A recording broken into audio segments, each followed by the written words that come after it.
Hey everyone, welcome back to another episode of the Brawn Body Health and Fitness Podcast. We've got a great episode for you today. Joining me is Laura Wilkinson.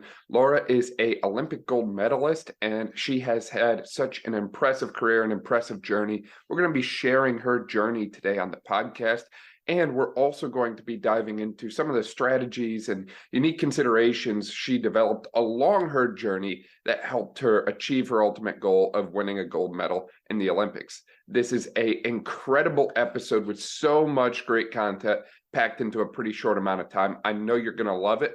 I do have to apologize. Some of my audio came out a little bit staticky, and I now have a new podcast microphone. So forgive me about that. This is a great episode, though, and I know you're going to love it. Enjoy. Laura, welcome to the podcast. I'm super excited to work with you today. Thank you so much for being here. Dan, thanks for having me on. I'm excited too. For people who might not be familiar with you, or maybe they haven't heard of, the Olympic Games, would you mind telling me a little bit about who you are and all the incredible things that you've done? Yes, I have been to a few of those Olympic Games. I went to 3 of them, and I won a gold medal at my very first one in 2000 in platform diving. So I am the crazy person who launches myself off a 3-story building, flips a bunch of times, and tries to make no splash. So that's in a nutshell what I did, what I love to do. And I also won a World Cup title and a World Championship title. And now I'm a mama of 4 and coaching athletes on that mindset and high performance that I love so much. That's awesome. And it sounds like you have like 5 full-time jobs that are competing with each other right now between kids and coaching athletes and being an athlete yourself. Where do you have time to sleep in there, Laura? My goodness. It doesn't happen enough. I know. I wish I scheduled sleep more into my actual calendar. I need to do that.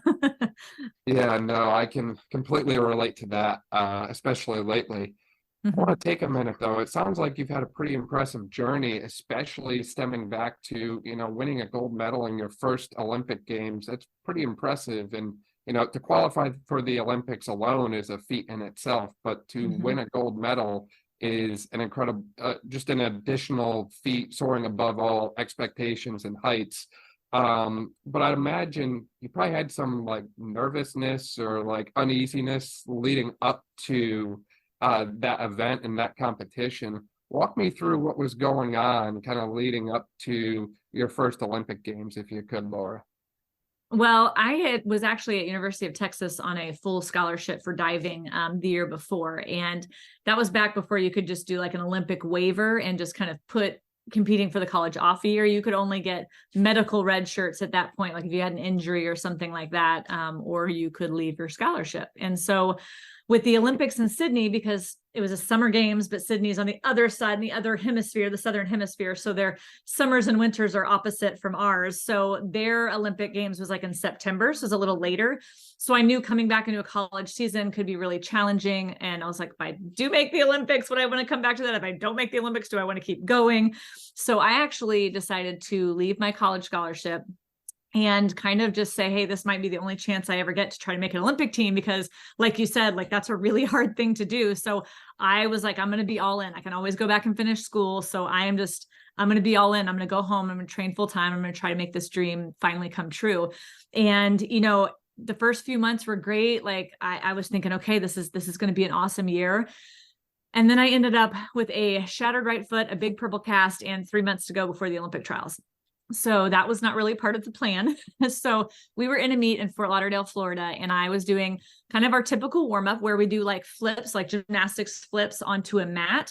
And I was jumping off of a block of wood, and I happened to come out a little bit early from this one somersault, and I hit both my feet on this block of wood, and I ended up shattering my right foot in 3 different places. I had a stress fracture in my left foot. But that first week I was in Fort Lauderdale, I didn't know it was broken. The doctor in the emergency room told me it would hurt more and be more swollen. So he didn't even take an x-ray. He just handed me a pair of crutches and sent me on my way. So my coach and I are like, okay, maybe this wasn't so bad. But I was in excruciating pain while I was in Florida for the rest of that week. I couldn't sleep at night. I was on the floor with my foot up on the bed, I had never experienced pain quite like that up until that point. So I finally got home and my doctor x-rayed it and came into the room with tears in her eyes, because she was also a master's diver. And so she understood the gravity of what was going on. And she said, if I had seen this when it happened, maybe I could have reset it. But now, it's been a week and apparently I have really good bones. And within a week, see, I had broken kind of like essentially like the middle 3 bones in my foot, the 3 metatarsals. And one of those, like the knuckle of it, slid underneath and had already calcified to the 2 bones next to it. So it was stuck there. It grew, she called it a bone bridge. And so it would require like re-breaking everything, pinning it all back together. And she goes, Laura, you can't go to trials. Like that would take you out of trials. It's in 3 months, you won't be healed enough to go to trials. I was like, is there any other option? Like, can we do anything else? And she said, well, I mean, we can cast it the way it is, but with your bone underneath your foot, like, I don't know if you're gonna be able to walk on it, like, let alone jump off of it. But I was like, if that's the only choice I have, like, let's do that. I can always get surgery later. And, that first week, that mix of emotions that you get, I was angry, I was sad, I was depressed, I was almost relieved. Like weird things come into your mind, right? Like, well, nobody can blame me if I don't make it now. Like I have this excuse, like weird stuff comes into your head in that time. But I just remember kind of the gravity of it hitting me a couple days in and just dropped my crutches in the middle of my living room floor and just fell to my knees and just, I was just like screaming at God, like, how is this good for me? How is this part of my plan? Like I left my scholarship. I left my friends. I had won 2 NCAA titles. Like things were good at school. And I left all of that for this dream. And here I am like watching it just slip through my fingers, But I realized in my living room floor that had been my dream, was to make the Olympic team since I was a little girl. And so my coach and I got together and we decided that I don't know how we're going to do this, but we're going to make a new plan. We're not going to look back and ask what if, but we're going to move forward with a new plan. And we ended up totally thinking outside the box, doing visualization for hours, at a time a day. I would go up to the 10 meter in my cast. I'd like hop up there on my one good foot. And I go out to the end, and I would go through all the actions of my dives and I would visualize in my head. I was studying so much video, trying to replay the video in my mind, just doing all these different things I'd never really worked on that much before. And I only had about 2.5 weeks between getting my cast off and the Olympic trials. And let me tell you, the Olympic trials in a lot of ways are more intense than the Olympic Games themselves. And because, you have to make the Olympic team to try to make your Olympic dreams come true. So it's very intense. But after what we had been through, just to get to trials and be able to compete there, I was so excited. And I was still in a lot of pain because I still had this bone protruding from under my foot. Like I couldn't walk up the stairs without a shoe on. I had to throw a shoe down from the top of the platform. So I felt so dumb, but I was going to do whatever it took, and I actually ended up winning that trials, making the Olympic team, where I got to go on and have this incredible journey. But my finals at the Olympic Games were a little crazy too, but I think it was because of all this preparation, this mental preparation I was forced to do during that injury that really prepared me and made me stronger than I think I was before. Because I wasn't the fastest. I wasn't the strongest athlete. I couldn't get in the water the cleanest. I wasn't the best diver there, but I was so strong up here and in here because of what we went through. That's what prepared me to win that medal. That's awesome. There's so many amazing things that I think everyone can take away from your journey, Laura. First, I love the fact that you went at it and you burned your boats and you said no retreat.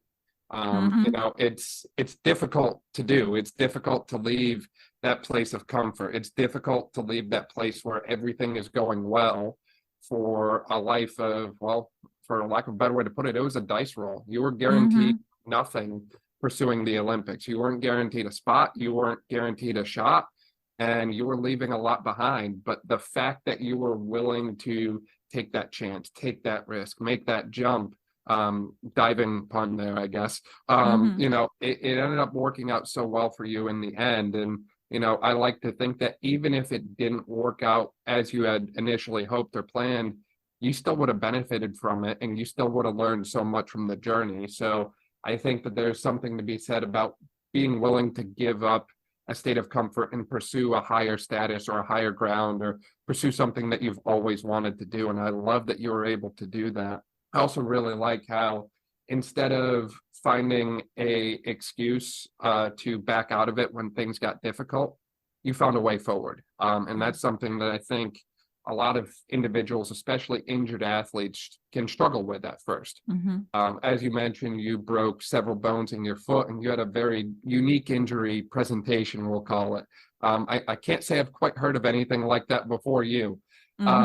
But the fact that you were able to kind of step back and break the mold of, hey, this might have been how we trained before, but this is how we can still train now. These are the things that we can still do to keep the needle moving forward and keep progressing. I think that's very powerful stuff. And I think that can be applied across, any discipline, any athlete, any injury there is some way, there has to be a way that you can continue to train for your sport. It might not look the same as you initially trained, but there's a way for you to continue to move forward and improve and work on things that, you might have not even addressed before. You mentioned that, you never trained the mental side like the physical side before. Is that correct? Yeah. Well, and I think it was all perspective too. Like, I could have easily sat there and felt sorry for myself and been miserable or quit and walked away. I had every right to justifiably do that. Like, it looked like all hope was lost. I've had 3 career-ending injuries, that like everybody will tell you it's career-ending, but they just maybe haven't thought of another way.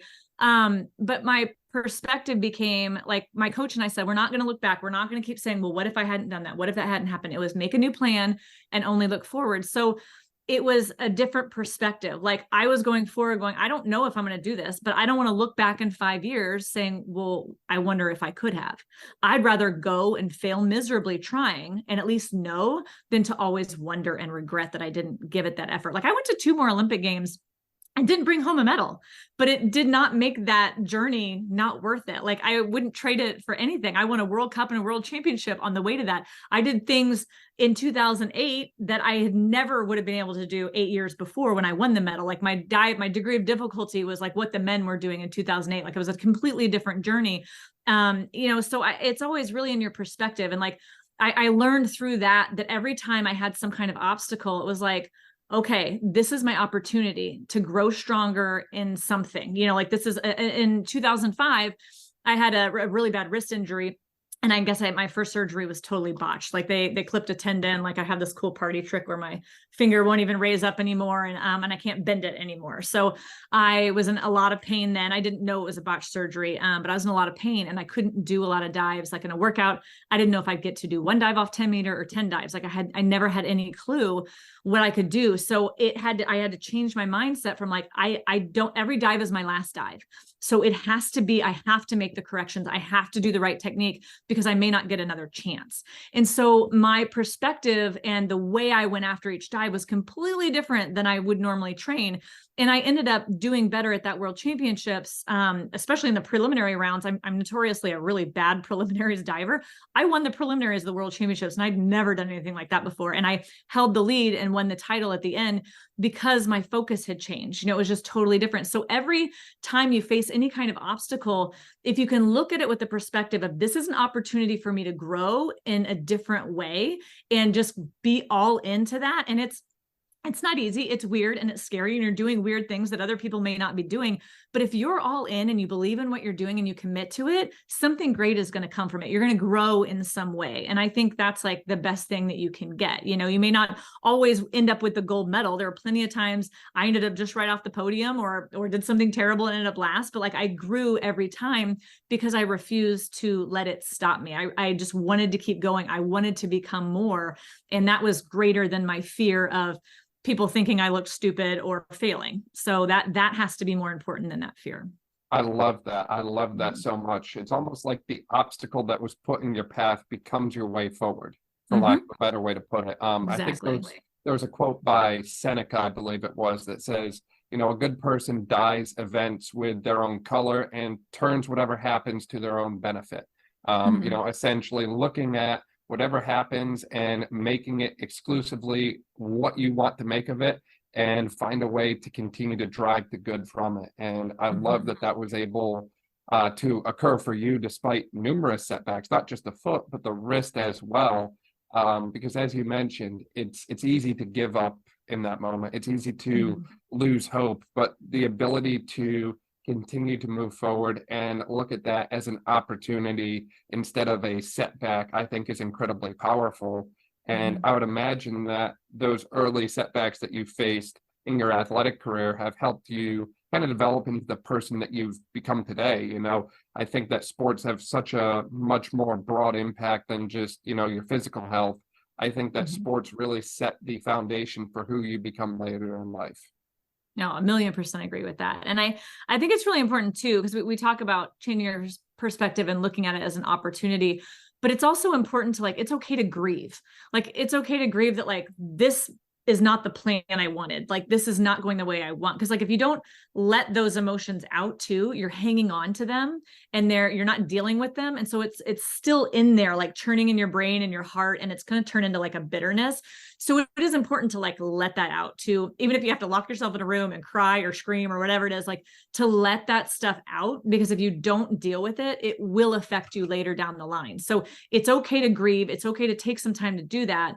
But then once it's out, like, let's take the emotion out of it. Let's make a new plan and let's move forward. So I think that's something important, because, like, it's okay to grieve dreams. It's okay to grieve, a goal not being met, or, a coach leaving, or whatever the situation might be. I think it's really important, because a lot of athletes I just have to suck it up and I have to keep going. But if you don't deal with that, like, those emotions will come back to haunt you at the wrong time. Right. And I think that's something that's very difficult for people to grasp and understand is, I think a lot of people feel they have to harbor a lot of that in, like, they can't show the fear, they can't show any of the emotion. But as you mentioned, it's almost essential, I think, to let that out in some capacity. And I'd imagine that capacity looks different from one person to the next, and what people prefer to do and that sort of thing. When you're facing some of these different challenges in your Olympic and diving career, what kind of things were you doing yourself to kind of let out your emotional anger or frustration or disturbances, I would say? Mm. Well, I lived on my own at that time. So I had privacy. So if I needed to cry or I needed to scream, like, I had a place for that. But I also journaled a lot. I would just kind of vomit all my feelings onto the page, and just write everything down, for better or for worse. And it's really interesting, because I can look back now, and I wasn't like an everyday journaler, but whenever the emotions were high, whether it was like really good emotions or really bad emotions, I always wanted to get it out. And I think that helped me process it. Like, as I was writing what I was feeling and walking through, it helped me process it, grieve it, or accept it, or, like, learn from it. And I could look back later and remember what I went through, and actually see physically on the page what I learned through that, because I didn't always realize it in the moment. But when you write it down, you can actually look back and see how you were growing and what you learned and how you dealt with certain things, and whether you dealt with it the right way or the wrong way, or how that turned out. And so something I encourage people to do, like, I created something called the Confidence Journal. And it's just like, it's not, because I know not a lot of people are like big into writing.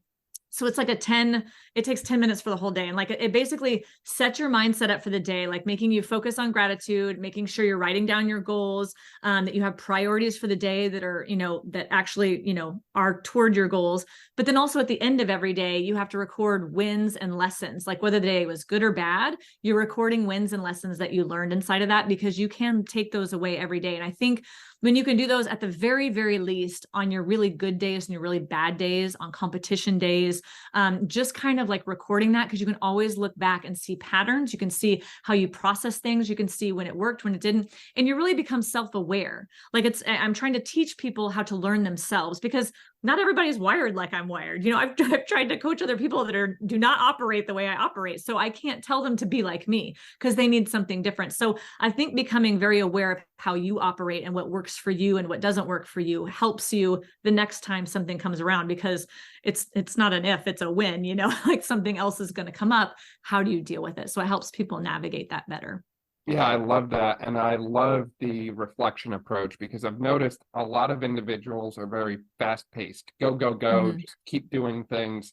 And, we struggle to slow down sometimes. And I'm very guilty of that myself. It's nice and fun to stay busy. And especially in the athletic world, you might be balancing college classes or high school classes, plus a full-time sport demand, plus, possible like relationship or job or occupation or NIL deals. Like, there's so many different factors that you end up juggling, and you become like, you're not just an athlete, you have so many other things going on in life. And I think it's very difficult for individuals to escape that noise at times and be able to kind of stop and sit in silence and let their thoughts flow and be able to kind of reflect on things. So I love the journaling approach. I love the gratitude approach. And I really like the fact that you're able to kind of sit there and learn as you go.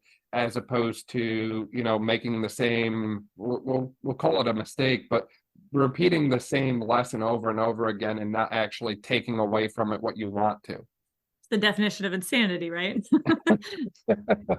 And Yeah. I think that speaks volumes too, to the fact that I see a lot of athletes who have come to me expressing, concerns and struggles from a mental health standpoint. And, I think that there's a lot of value in some of these different things that you're sharing here today so far, Laura. It's just almost crazy to me that it's not being discussed more in today's day and age. I agree. And I think of it almost like a prehab, like, right? Like when you're rehabbing something after an injury, that's one thing. You're doing that physical therapy to get better, but like there are also preventative exercises you can do to keep from getting those injuries, right? And I feel like with mindset and working on the things that I'm helping people kind of work through, it's really preventing them from going down that mental health hill. They're dealing with things, they're learning about themselves, they're learning how to ebb and flow and like roll with the punches, or to grieve and get things out instead of just go, not deal with anything. And 3 years down the line, you are like a hot mess because you've not dealt with anything that has just been happening, because you're not taking time to think about it. You just always want something in your ears or something to do or to keep you busy, to distract you from what you need to deal with. And that's hard. So like if we can learn how to do that, the quicker we can learn how to do those things and learn about ourselves, then we can prevent ourselves from kind of falling down that mental health hill. Yeah, I really like that. And I would imagine for you taking some of these mindset practices, or when you're in the moment trying to recover from some of these injuries and you're able to still do some type of training for your sport, even if it's just the mental repetitions and the visual imagery and that sort of thing. I'd imagine that helped you so much in those times where you were otherwise limited in one capacity or another. It was. And it's something, as I'm coaching athletes on how to visualize and how to walk through these times, I have to remind them that like, it's not easy. Like if somebody tells me that they've come and they visualize, oh yeah, I just show up to a meet and I visualize. I'm like, you don't know what you're doing. Because if you're just showing up and you think you're visualizing and you know what you're doing, and it was never a struggle and you never had any issues, I don't think you're doing it right. Like you need to tell me what's going on.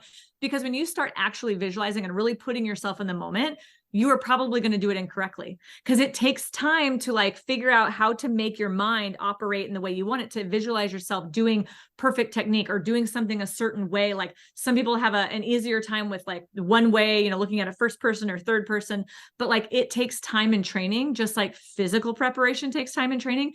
And people don't think they need to, because it's their mind. Like who needs to train their mind? Like it's just funny. So people start doing it and then they try to spend all this time doing it. They get madly frustrated and they drop it.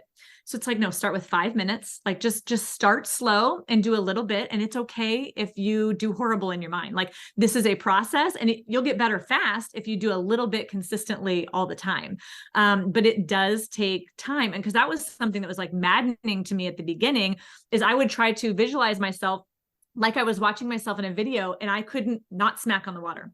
Every single time I was smacking the water, and I'm like, how am I imagining myself doing so bad? Like, this is stupid. I'm not in a dream where I'm out of control. Like I am consciously controlling this and I'm still smacking. So I had to learn how to like pause the tape in my head and like rewind it and like put myself in the right position, like paused there, and then like frame by frame unfold the right way. Like it was really difficult and it took time, but I had nothing but time. So it gave me that gift of learning how to work through that. And that like, yeah, you do need to have patience with yourself and you will get better at it quickly. Video study helps that a lot. Going through the motions with it can help, but there's all different ways to do it too. I had the time to learn all of that. And so I think reminding athletes that like, this is not an overnight skill. You're not going to show up in a meet, like magically knowing how to do it, and it's going to help you in the meet. Like you have to practice this with training before you get to the meet so that it helps you when you need it to help you. Yeah, I love that. And really it shifts the locus of control back to you at a time when you've lost a lot of control over things. You're being told, well, you can't train, well, you can't walk, well, you can't do this, that, and the other thing. But it's nice to have something that you can do at a time when you're losing out on, a large part of who you are. So I love that. And it sounds like from what you were telling me before too, doing those things not just helped you mentally and not just helped you at the moment and the long term, but that's kind of what led to your physical success eventually. Is that correct? Yeah. Oh, for sure. I mean, I only had 2.5 weeks between getting my cast off and the Olympic trials, and I had been in the cast for 2.5 months, 10 weeks, something like that. So a long time, like out of the water, only able to like stand up there and go through the actions and think about things and visualize it and study video. But because I was so prepared for what I walked into, I was able to get my dives back really fast and perform well under pressure. And that time between when our trials were in the Olympic Games, there was 3 months. It was a pretty big gap. Usually we only have about a month, but because the Olympics were later, we had this big gap of time. But I still had, even though I was out of a cast, I still had a bone protruding from underneath my foot. So it was very painful.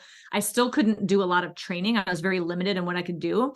So I still had to spend a lot of time training my mind. And I really think that's what made me so strong during the competition, was because all these weird things happened, but I was able to roll with the punches really well. I was able to, okay, I may have freaked out, but I knew exactly how to bring my mind back to where I needed to be, because I had imagined so many different competition scenarios during that time, that I was kind of, I didn't imagine exactly what I was going to walk through, but like I had imagined so many different things that I was prepared to roll with the punches for anything.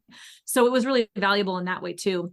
And to go back to what you were saying about when athletes feel like they can't do anything, but the visualization gives them something they can control, it is really beneficial in that.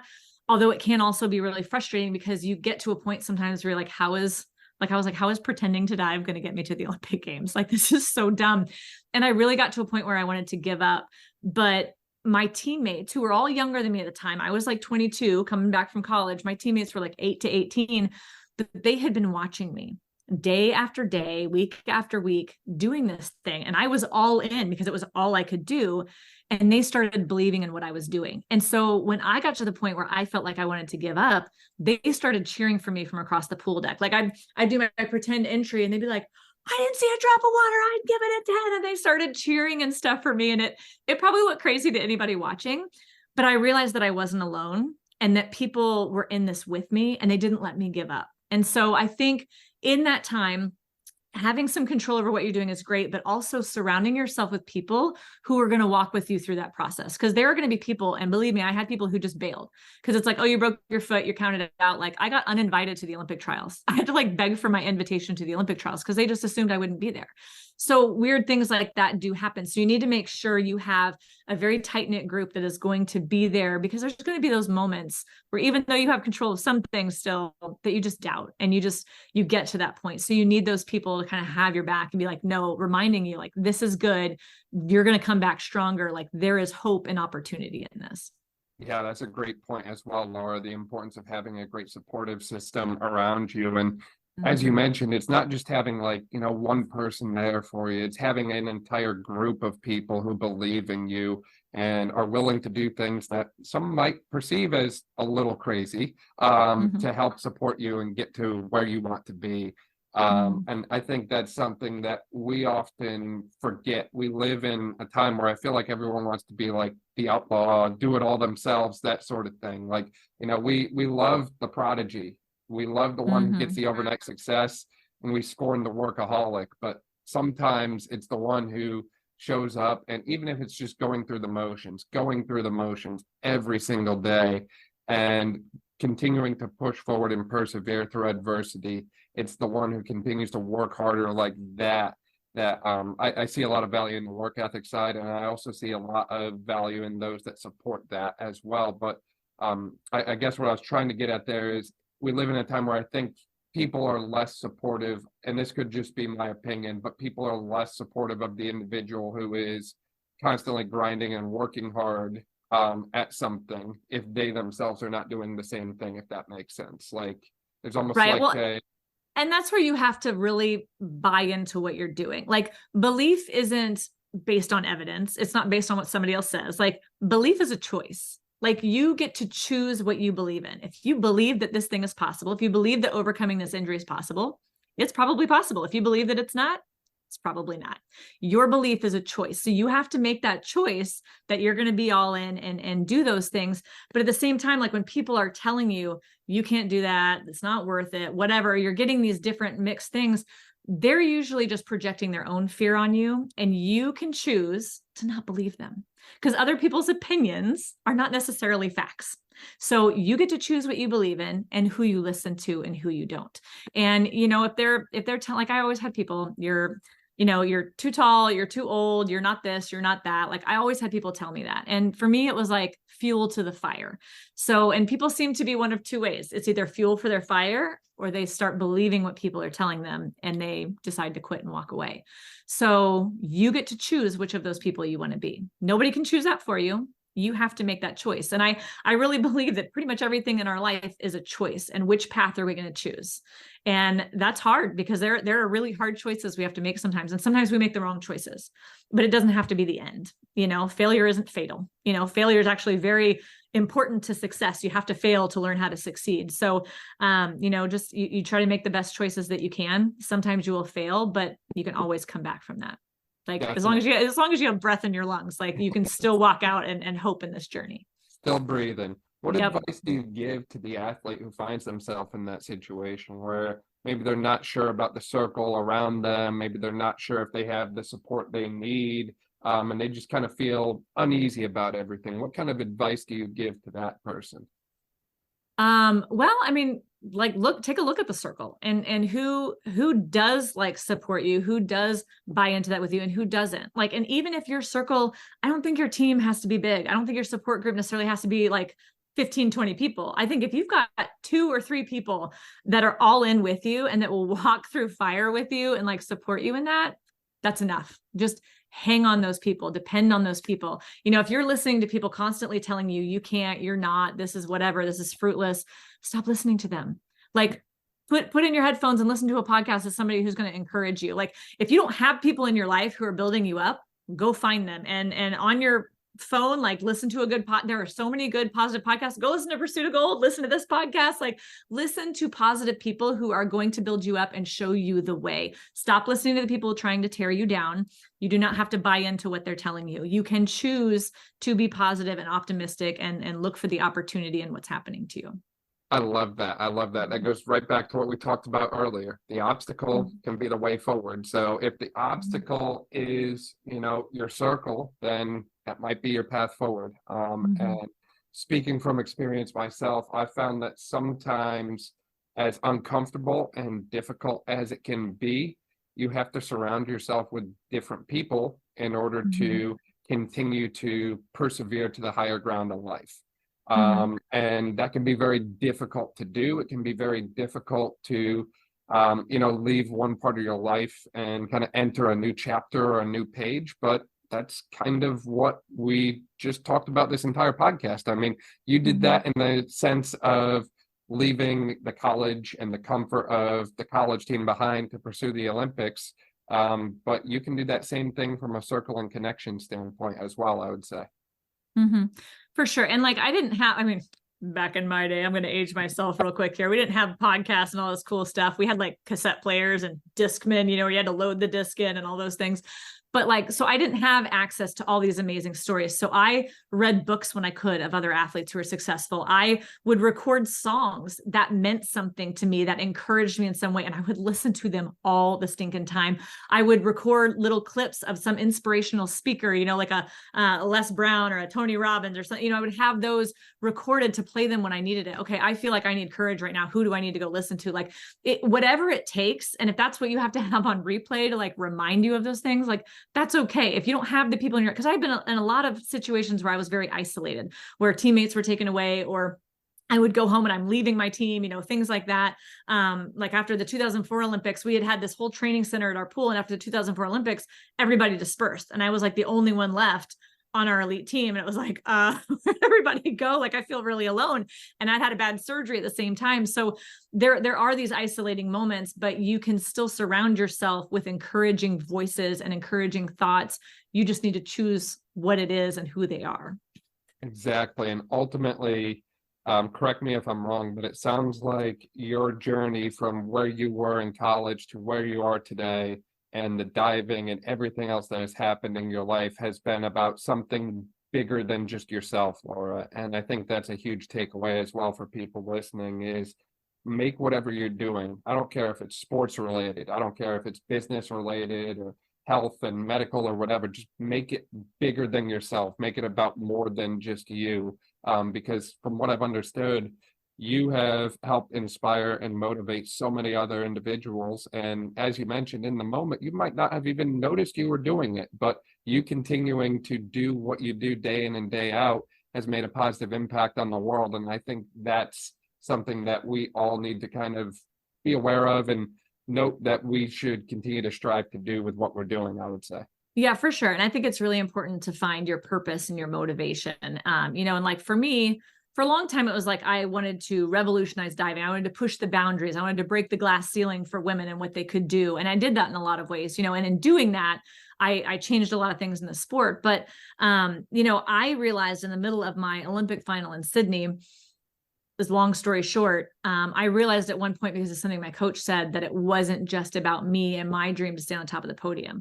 Like it was about my teammates who supported me and would probably never get this opportunity that I had. It was about teammates I lost one in a car accident, and she had come really close to making an Olympic Games in gymnastics. And so it was about like it being about more than me. It was about an opportunity for people I loved that may not ever have this opportunity. I realized when we all watch the Olympics, we put our hopes and dreams in this person that we're cheering on the television or, seeing compete in person.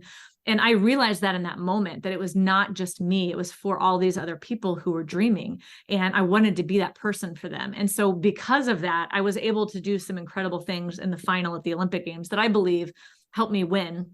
And so I think there's something in purpose-based performance versus like fear-based performance, where you're trying not to lose or whatever. But when you have a purpose beyond yourself, it's like the mother when her baby is stuck under the car and she can like lift a whole car, right? But she's not strong enough to do that. But when you have purpose that's beyond yourself and it's bigger than yourself, you can do these incredible things, when it matters the most. And so I think finding your motivation, finding your purpose, that's going to be what drives you, not just to do incredible things, but it's going to keep you motivated when things get hard, when you get injured, when you're facing some kind of roadblock or obstacle. Like you need to have that thing that's going to continue to drive you forward. Yeah, exactly. I love that. And I love that takeaway, Laura. As we start to wrap up here, I feel like we've discussed so many different things about your own journey and how you're currently working to motivate and inspire other people and continue to help make the world a better place and give back to the athletic community, which it sounds like has given a little bit to you. Do you have any kind of closing thoughts or closing remarks or anything that we didn't discuss today? We actually covered a lot of territory. I really like that. No, this has been great. I really think it's just, if you have big goals and big dreams and whatever that looks like for you, it's going to be different for every person. Some people want to make the state meet. Some people want to win the Olympic Games. Some people just want to get up and run a 5K. Like whatever your goals are, they matter. Like they don't have to be crazy big to somebody else. Like they just need to be big and important to you to make them worth fighting for. And I think that's valuable. And I think you're worth it. And I want you to recognize that you're worth chasing your dreams and your goals. Like, and it will, even if you don't reach them, you will grow in such beautiful ways that you will be a better person on the other side of it, whether you reach it or not. And sometimes you reach them. Sometimes you get on a Wheaties box like back here, sometimes you get the gold medal. Sometimes it happens and that makes it worth fighting for. But even if you don't get there, it's going to be an incredible journey. Yeah. I love that. And any journey is one worth telling, I like to say. Laura, I really appreciate your time. As you mentioned, I know you have a podcast and so many other resources that you offer people yourself. Where can people find out more about you?